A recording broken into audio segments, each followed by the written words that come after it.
It's spring and love is in the air. And who cannot forget summer love?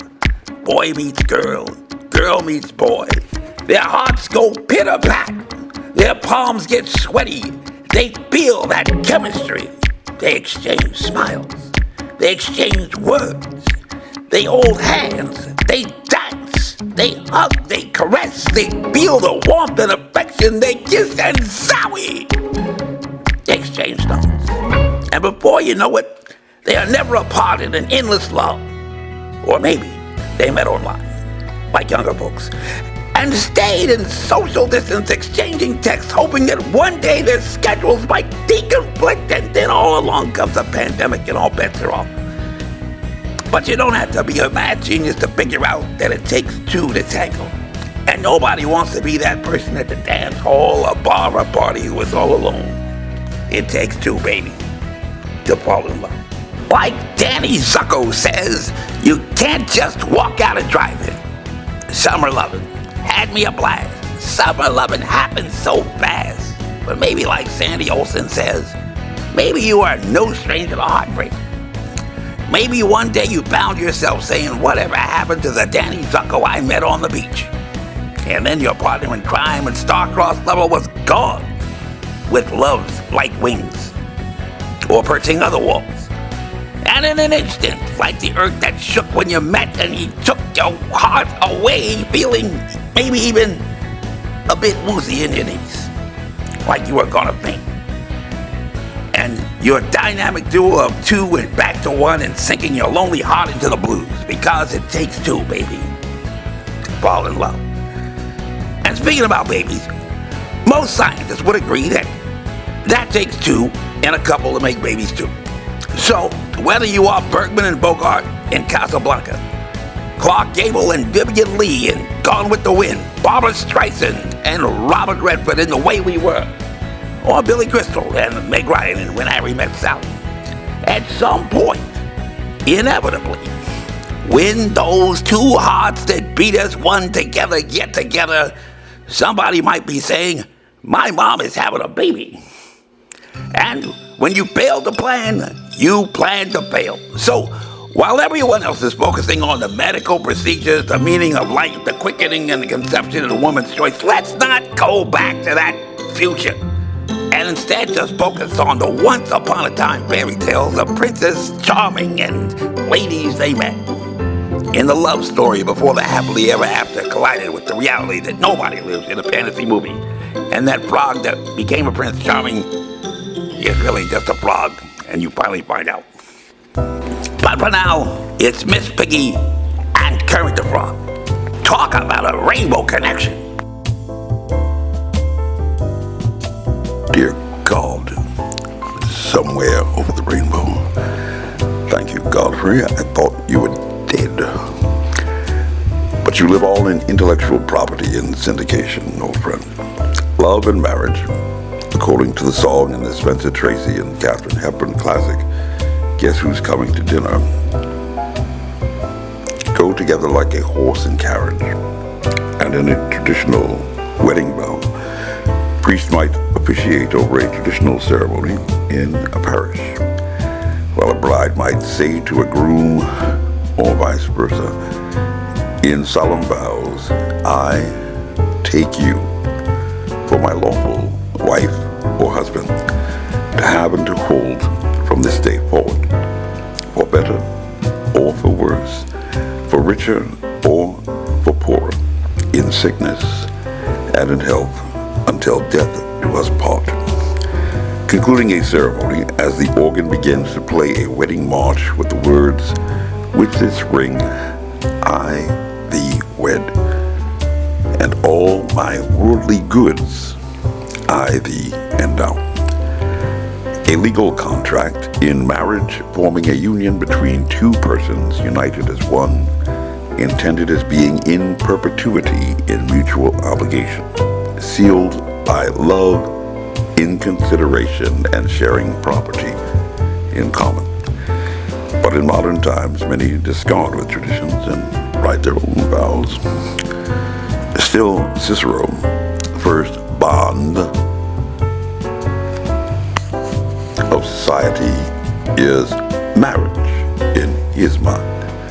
Next, children, and then the family. And in 1951, in a loving Virginia, Judge Hudkins, in Alexander B. Kukendall, wrote of this union, as Dickens says, "The confiding eye of affection is not distrustful as the eye of business. Not business or money, but wedlock is the parties' contemplation. They are or should be motivated by love and affection to form a mutual and voluntary compact to live together as husband and wife until separated by death for the purpose of mutual happiness, establishing a family, the continuance of the race, the propagation of children, and the general good of society."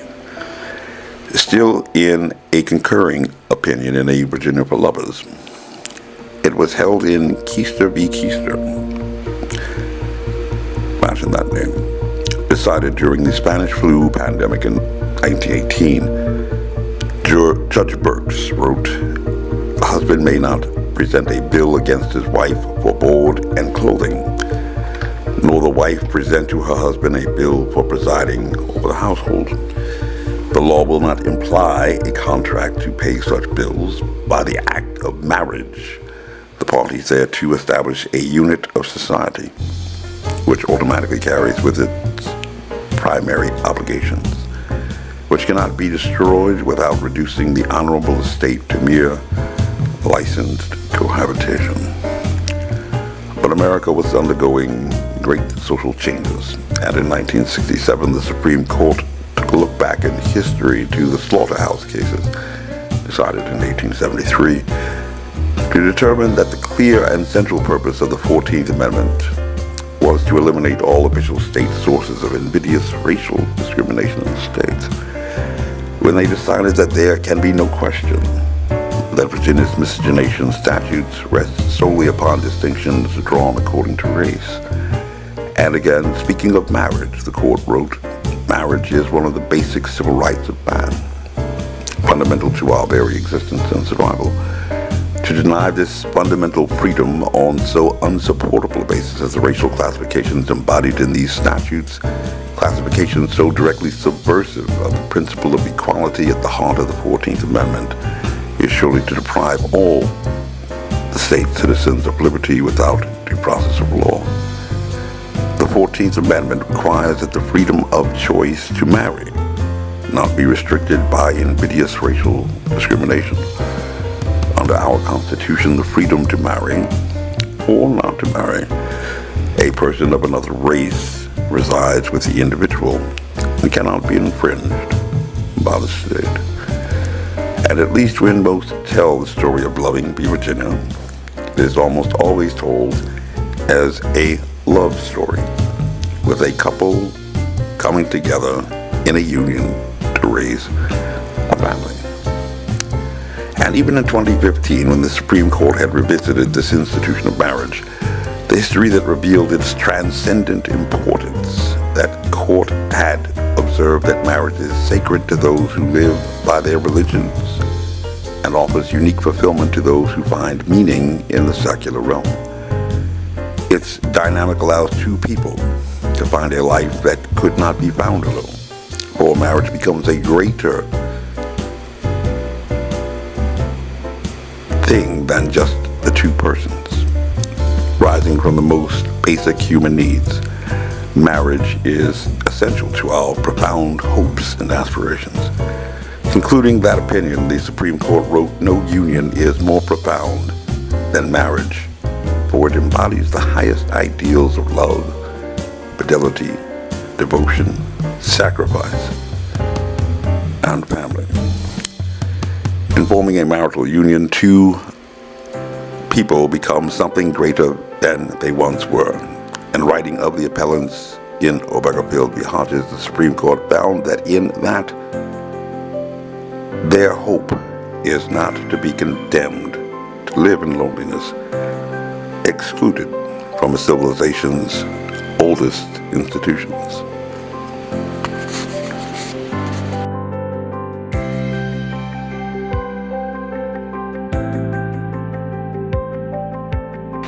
You're bringing me so down.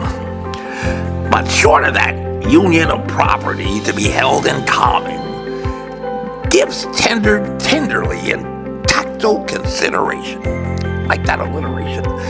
Lovers exchange properties in Swiss chocolates, vintage wines, and expensive champagne, stuffed animals, fine jewelry, and maybe even a brand new car with a nice velvet ribbon on it, tied up into a bow on top. And when the union is over, you can do what you want with these material exchanges. Put them in the trunk or toss them in the trash, if you like. Because in the end, it's all just property. Scattered pictures of the smiles you left behind and memories, misty watercolored memories of the way you were. But lovers also share touching moments, at least before social distancing. Lovers get so close that they can smell each other's perfume and cologne. They might even share a shower or a bubble bath, and exchanging tender kisses, and maybe even swapping a little spittle. And in the end, it's all under the law, just property. And if you happen to be married, you had better get a good divorce attorney. If you haven't, plan ahead with an ironclad prenuptial agreement, of course. But with touching, ultimately there comes the sweet allure of intimacy, because some of those properties exchanged have a potential to take on a life of their own, besides meningitis, herpes, and other casual contact diseases associated with intimacy, in what an attorney might describe as an assumption of risk, which is a creature of tort law, for those who went to law school, which arises from a common law obligation of duty, presumed to be possessed by reasonable persons, even if they say love makes you do some crazy things. And the basic question to be decided in tort law is exactly who, being the most culpable party, should be assigned the cost of the risk, like when a manufacturer or a factory or a power plant brings a bad condition upon the land. We all know those stories. Should the town bear the cost of cleaning it up? Or the party or parties that had caused the pollution or contamination? Think about it. In courts, usually when you are talking about negligence, the rule is stated by the Supreme Court in an old case, Cordova v. Hood, decided in 1872, is that wherever inquiry is a duty, when you have to ask that question, the party bound to make it is affected with the knowledge of all which he would have discovered had he performed the duty in due diligence. Means of knowledge, the court says, with the duty of using them, are in equity equivalent to knowledge itself. So now let's look at this unplanned pregnancy between two people, presumably responsible adults, and think of it as perhaps a biological research laboratory that had some accident. Some virus just, escaped, and then infected you with stomach mumps. If you were the judge who had to decide this case, who would you say should bear the cost of the unintended consequence? The infecting agent?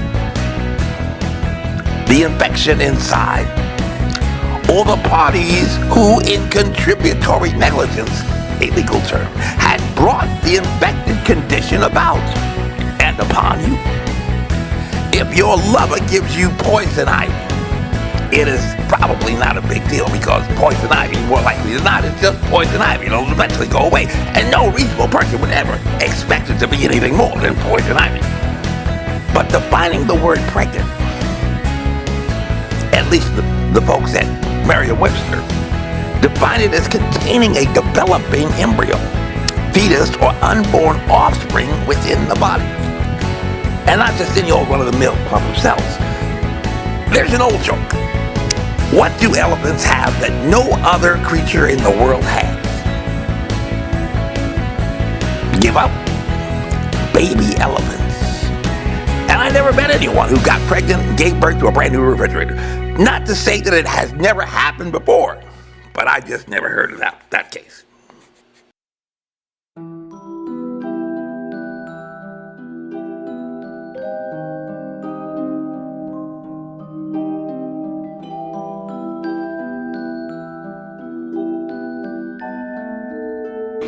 Whoa, you did that thing. So, as St. Augustine says, love and do anything you want. And we'll be right back after these messages, folks. Don't go away. Ew.